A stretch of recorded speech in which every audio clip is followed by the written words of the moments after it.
20 फरवरी साल की सबसे बड़ी अमावस्या सोमवती अमावस्या बने अद्भुत संयोग। पीपल पर चढ़ा दें यह एक चीज, आपके पितृ करेंगे आपको मालामाल। पूरी साल खिंचा चला आएगा पैसा, पितृदोष से मिलेगी मुक्ति। राधे दोस्तों, कैसे हैं आप सब? दोस्तों, फाल्गुन माह की अमावस्या इस बार 20 फरवरी दिन सोमवार को है। सोमवार के दिन जब अमावस्या आती है तो उसे सोमवती अमावस्या के नाम से जाना जाता है। शास्त्रों के अनुसार अन्य अमावस्या की तुलना में सोमवती अमावस्या पर जो भी स्नान, दान, श्राद्ध, तर्पण, पूजन या उपाय किए जाते हैं उनका कई लाख गुना अधिक पुण्य फल प्राप्त होता है। सोमवती अमावस्या सबसे बड़ी अमावस्या होती है। इस दिन पितरों की पूजा की जाती है ताकि उनका आशीर्वाद परिवार पर बना रहे। पितरों की नाराजगी को दूर करने के लिए इस दिन श्राद्ध तर्पण करने का विधान है।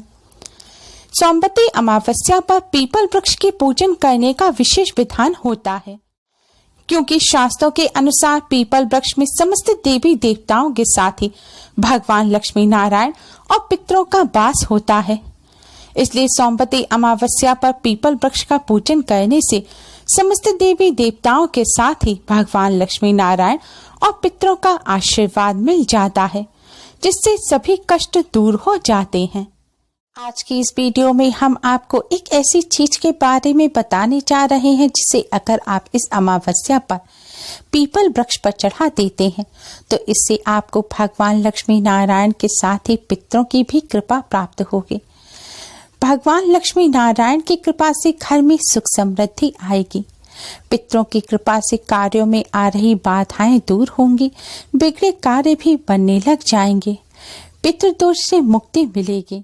सभी देवी देवताओं के साथ ही शनि देव की भी कृपा प्राप्त होगी और शनि देव से संबंधित दोषों जैसे कि ढैया, साढ़े साथी से भी राहत मिलेगी, क्योंकि आज के दिन पीपल वृक्ष में भगवान लक्ष्मी नारायण, पितरों के साथ ही शनि देव का भी वास होता है। और आज के दिन पीपल वृक्ष का पूजन करने से शनि देव से संबंधित दोष भी दूर हो जाते हैं और शनि देव की कृपा प्राप्त होती है। अमावस्या के इस शुभ संयोग पर पीपल वृक्ष का पूजन करने के लिए एक जल का पात्र तैयार करें। इसके लिए आप एक तांबे का लोटा लें, इसमें शुद्ध जल भरें। अगर तांबे का लोटा ना हो तो आप पीतल का या स्टील का लोटा भी ले सकते हैं, लेकिन ध्यान रखें कांच का या फिर प्लास्टिक का बर्तन ना लें। लोटे में शुद्ध जल लेने के बाद अगर आपके घर गंगा जल है तो इसमें गंगा जल की कुछ बूंदें भी डाल दें। दोस्तों, अब इसके पश्चात आपको यह जल मीठा करना है।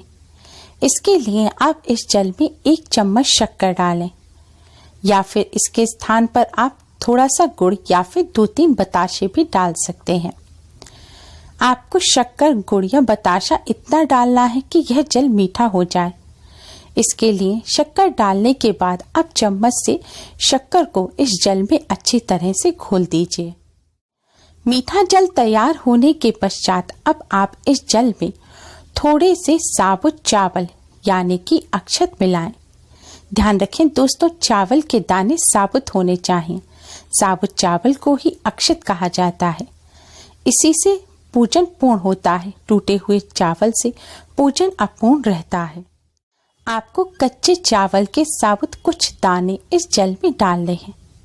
चावल डालने के पश्चात दोस्तों, अब इस जल में आप थोड़े से काले तिल डाल दें। तिल और चावल डालने से पहले आप उन्हें पानी से अच्छी तरह से धो लें और फिर इस जल में मिलाएं। अगर आपके यहाँ पुष्प है तो इस जल में आप 2 पुष्प भी डाल दें। अब इस जल में आप 1 चुटकी हल्दी और 1 चुटकी कुमकुम मिलाएं। इस तरह जल का पात्र तैयार हो जाएगा। अब दोस्तों, आप एक मिट्टी का दिया लें। मिट्टी का ना हो तो आप साफ जल से आटा मढ़कर बिना नमक का उसका आप दिया बना लें। अब इस दिए में आप सरसों का तेल भरें और रुई की बाती लगाएं और इस दिए में भी आप थोड़ी सी काले तिल और थोड़ी सी कुमकुम डाल दें।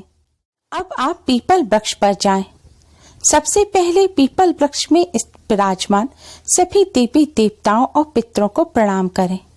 अब आप भगवान विष्णु जी के 12 मंत्र ओम नमो भगवते वासुदेवाय का जाप करते हुए पीपल वृक्ष पर जल चढ़ाएं। पीपल वृक्ष पर जल चढ़ाते समय आपको इसी मंत्र का जाप करते रहना है। जल चढ़ाने के पश्चात जल चढ़ाने के ही स्थान पर आप रखकर इस दिए को जला दें। दिया जलाते में भी आपको इसी मंत्र का जाप करते रहना है। दोस्तों, दिया जलाते में आपको इस बात का ध्यान रखना है कि दिए में दो तरह की बाती होती है, एक लेटी हुई और एक खड़ी बाती। आपको इस दिए में खड़ी बाती लगानी है जो सीधी खड़ी रहे, जिस बाती का मुख किसी भी दिशा की तरफ ना हो। इस तरह का दिया आपको पीपल वृक्ष के पास जलाना है।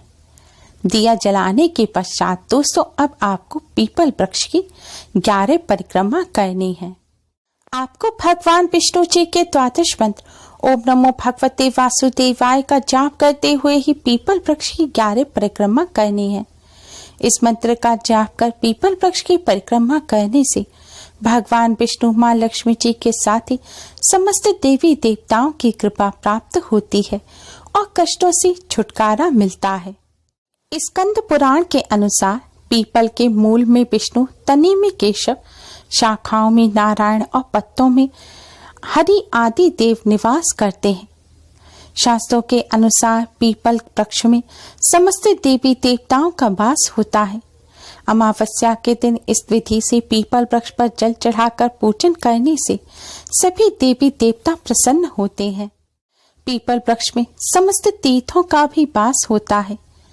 इस विधि से पीपल वृक्ष का पूजन करने से समस्त तीर्थों में दर्शन, स्नान करने का भी पुण्य फल प्राप्त हो जाता है। अमावस्या के दिन पीपल वृक्ष में पितरों का भी वास होता है। इस विधि से पीपल वृक्ष का पूजन करने से पितरों का आशीर्वाद प्राप्त होता है। पितरों की कृपा से कष्टों से छुटकारा मिलता है और कार्यों में आ रही रुकावट दूर होती है। पितृ प्रसन्न होते हैं जिससे पितृदोष से मुक्ति मिलती है। अमावस्या और शनिवार के दिन पीपल वृक्ष में शनि देव का भी वास होता है। इसलिए इस विधि से जल चढ़ाने के बाद अगर आप शनि दोष से पीड़ित हैं तो आपको पीपल वृक्ष के नीचे बैठकर एक बार हनुमान चालीसा का पाठ अवश्य ही करना है। ऐसा करने से शनि देव से संबंधित ढैया, साढ़े साती और महादशा से राहत मिलती है और कष्टों से छुटकारा प्राप्त होता है। इस तरह पीपल वृक्ष का पूजन करने के पश्चात दोस्तों आप भगवान श्री गणेश, भगवान लक्ष्मी नारायण और समस्त देवी देवताओं को प्रणाम कर जाने अनजाने में की गई सभी गलतियों की क्षमा मांगे और फिर अपने पितरों की आत्मा की शांति और पितरों की मुक्ति की प्रार्थना करें। पितरों को कोई कष्ट ना हो इसकी आप प्रार्थना करें। इस तरह प्रार्थना करने से दोस्तों पितरों को जो कष्ट मिल रहे होते हैं वह दूर हो जाते हैं और पितरों को मुक्ति मिलती है। भगवान से पितरों के लिए प्रार्थना करने के पश्चात दोस्तों अब आप फिर से भगवान लक्ष्मी नारायण को प्रणाम कर पितरों को प्रणाम करें और जाने अनजाने में की गई अपने द्वारा और अपने परिवार द्वारा की गई सभी गलतियों की क्षमा मांगे और पितृदोष से मुक्ति की प्रार्थना करें। ऐसा करने से आपको और आपके परिवार को पितरों का आशीर्वाद मिलेगा और पितृदोष से मुक्ति मिलेगी। अमावस्या के दिन इस विधि से पीपल वृक्ष का पूजन करने से सभी संकट दूर होने के साथ ही धन, समृद्धि, यश, कीर्ति आदि की भी प्राप्ति होती है। पूर्वज पितृ प्रसन्न व तृप्त होकर सभी मनोकामनाएं पूरी होने का भी आशीर्वाद प्रदान करते हैं। अमावस्या के दिन इस तरह पीपल वृक्ष का पूजन करने से भगवान लक्ष्मी नारायण की कृपा से अपार सुख मिलता है, धन वैभव की प्राप्ति होती है और कष्टों से छुटकारा मिलता है। दोस्तों पीपल वृक्ष का पूजन करते समय आपको कुछ बातों का विशेष ध्यान रखना है।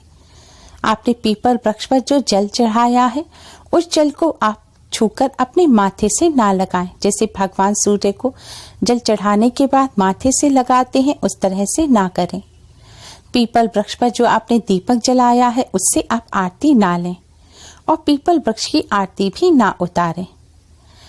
परिक्रमा आपको क्लॉकवाइज ही करनी है। जैसे घड़ी की सुइयां घूमती हैं इसी तरह घूमकर आपको पीपल वृक्ष की परिक्रमा करनी है। इस प्रकार पीपल वृक्ष का पूजन आपको सूर्य उदय होने के बाद और सूर्य अस्त होने से पहले ही करना है। लेकिन अगर सूर्य अस्त होने से पहले आप पूजन नहीं कर पाए हैं तो आप सूर्य अस्त होने के बाद रात्रि 8 बजे तक पीपल वृक्ष का पूजन कर सकते हैं। लेकिन सूर्य अस्त होने के पश्चात आपको पीपल वृक्ष पर जल नहीं चढ़ाना और ना ही पीपल वृक्ष का स्पर्श करना है। आप दीपक जला सकते हैं लेकिन जल ना चढ़ाएं। झूठे मुंह से पीपल वृक्ष का पूजन ना करें। पीपल वृक्ष का पूजन करते समय स्वच्छता पवित्रता का विशेष ध्यान रखें। पीरियड के दौरान महिलाएं पीपल वृक्ष का पूजन ना करें। जूते चप्पल पहनकर भी पीपल वृक्ष का पूजन ना करें। जब भी पीपल वृक्ष का पूजन करने जाएं तो आप कोई भी सौंदर्य प्रसाधन जैसे कि क्रीम, पाउडर, परफ्यूम वगैरह लगाकर ना जाएं। कोई भी खुशबू वाली चीज आप लगाकर पीपल वृक्ष का पूजन करने ना जाएं। सादगी के साथ पीपल वृक्ष का पूजन करें। पीपल वृक्ष का पूजन करते समय इन सभी बातों का विशेष ध्यान रखें। उम्मीद है आपको हमारी ये वीडियो पसंद आई होगी। प्लीज लाइक करें। हमारी इस वीडियो को अपने फ्रेंड्स और रिश्तेदारों में ज्यादा से ज्यादा शेयर करें जिससे वह भी इसका लाभ उठा सकें। हमारी और भी वीडियोस के लिए हमारे चैनल को सब्सक्राइब करना ना भूलें।